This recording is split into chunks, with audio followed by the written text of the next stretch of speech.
Welcome to the Deep Dive. Today we're taking a look into the professional journey of Michael Trojak. He's currently the Chief Strategy Officer at Damastshop.de. Right. Our sources are basically his resume and his LinkedIn profile. So we've got the career map laid out. Yeah, the blueprint. Exactly. Yeah. And our mission, really, is to figure out how such a, diverse set of experiences leads to a big strategic role like CSO. Mm-hmm. And maybe more importantly, what insights you can pull from this for your own career path. Absolutely. It's a really great case study because, careers often aren't linear. Right. And sometimes the best strategic minds are the ones who've collected skills from all over the place, different industries, different roles. So where do we even start? It looks like the early foundation is, let's say, 1993 to about 2017. Yeah, a long stretch with a lot going on. It starts at Hollywood Video, Mm-hmm. customer service rep, then pretty quickly assistant store manager. Okay. Yeah. That seems fast. Suggests maybe early potential for, like, leadership, Yeah, or at least that's taking right. responsibility. I'd say so. Moving up that quickly in a customer-facing role, it usually means you're good with people, obviously, but also probably good at spotting problems and maybe taking some initiative, not just doing the job, but thinking about how the store runs. Early signs of leadership, definitely. Okay. Then he shifts, moves into the corporate office at Hollywood Video, loss prevention clerk and collections administrator. Interesting jump. Loss prevention clerk. It says here he was using Access database, keeping records for over 1,100 stores. Wow, okay. That's early exposure to data management on a pretty big scale, right? Yeah. Even if it was Access. And that kind of work, looking for patterns, managing records, it hints at analytical skills needed later for strategy. And collections, you mentioned that's like internal customer service. Sort of, yeah. You're dealing with internal accounts, maybe chasing payments or resolving discrepancies between stores or departments. It takes communication skills, maybe some negotiation, understanding different parts of the business. Valuable stuff.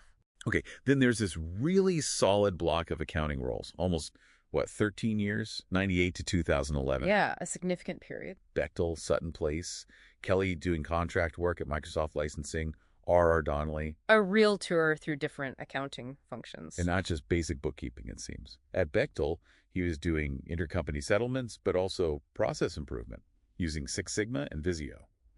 Six Sigma. That's key. Why is that?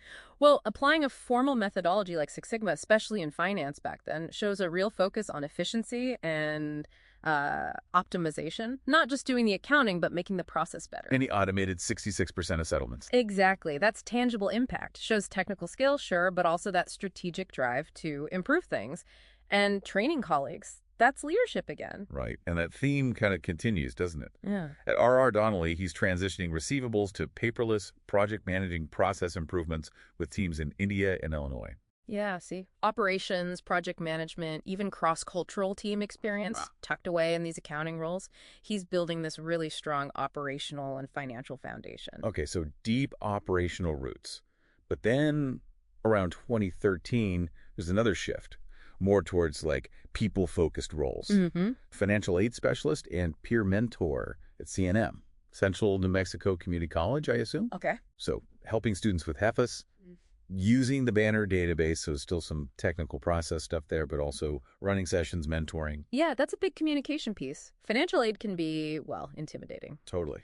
So being able to explain complex rules clearly, build rapport, guide students, that peer mentor part, especially those are core leadership skills, empathy, communication. Connects back to that early customer service, maybe. Could be. A definite focus on helping people navigate systems. And then, wow, okay. Rocky Mountain Gold and Silver Exchange. High-performing sales manager. Talk about a pivot. Seriously. From financial aid to high-end jewelry and watches. Right. But look what he did there. GIA AJP certification, that's Gemological Institute of America accredited jewelry professional, shows he dove deep, learned the product. So expertise. Builds trust, I guess. Definitely, especially with luxury items.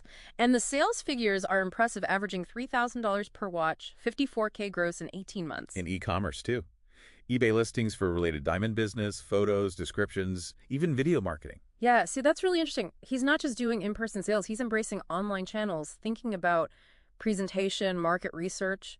That's very forward-looking for that time period and that kind of role. Strategic sales and marketing, really. Okay, so that takes us roughly to 2017. solid foundation in customer service, operations, finance, then adding direct sales, e-commerce, and people development. A pretty broad base already. Right. And then 2018 to 2024 seems like, well, like he deliberately broadened out even more. Skill diversification seems like the theme here. Let's see. First-hand sitter. His own business, starting in 2018. In-home pet and home care. Ah, the entrepreneurial venture. Yeah. Handling everything, pet care, meds, walks, grooming, plus home management, client trust, marketing, website, flyers, the works. Running your own show, even a small service business like that, it teaches you so much. Like what specifically? Strategically? Resourcefulness, for one. Yeah. You have to wear all the hats: marketing, sales, operations, finance, customer service. You learn to solve problems fast, and you get a very direct understanding of customer needs and satisfaction. That's pure gold for strategy later. Makes sense. Yeah. Okay.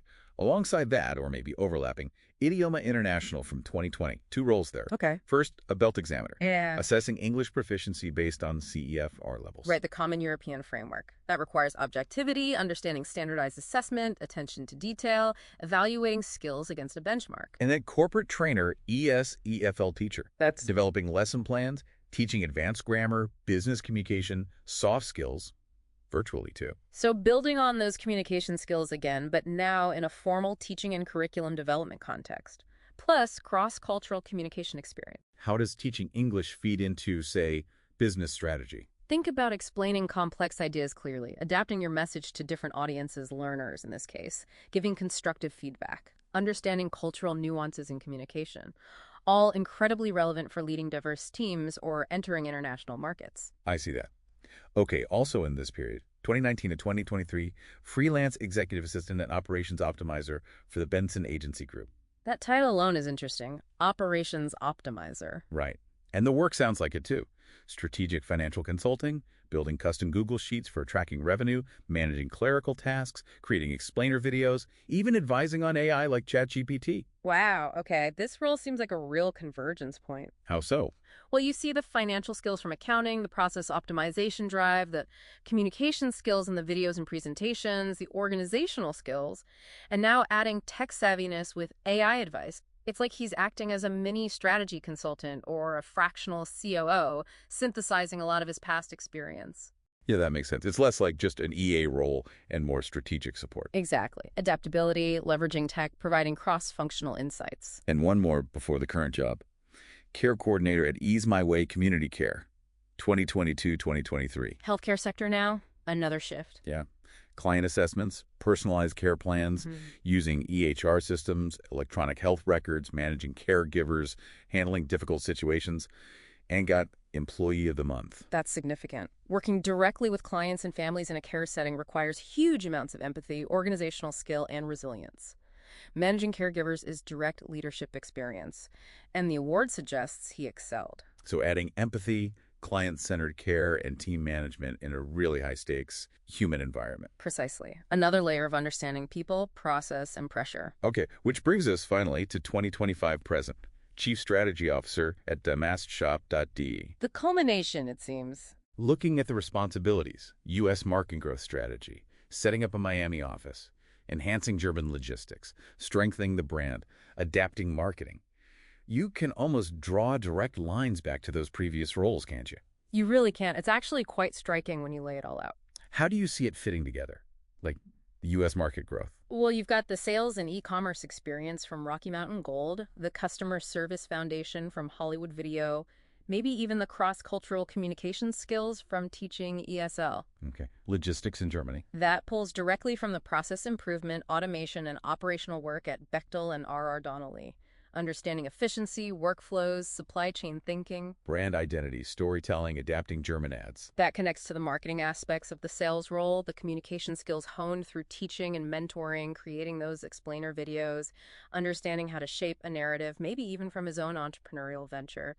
Using his native English and ESL background to adapt German concepts for the U.S. It all fits. It's like all those different threads, customer service, finance, operations, sales, teaching, care, entrepreneurship, they all weave together into this CSO role. Exactly. It's a fantastic example of how seemingly unrelated experiences build a really robust, versatile strategic toolkit. It challenges that old idea that you have to climb one single ladder. Yeah, it really does. His Yeah. path wasn't linear at all. Not even close. But each step seems to have added a distinct, valuable skill or perspective. Adaptability and continuous learning seem to be the constants.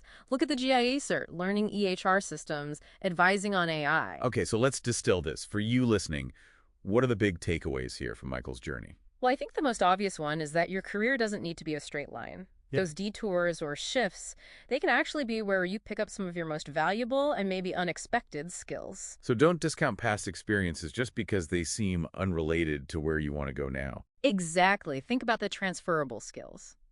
Communication, problem solving, managing data, understanding process, dealing with people, adapting to change.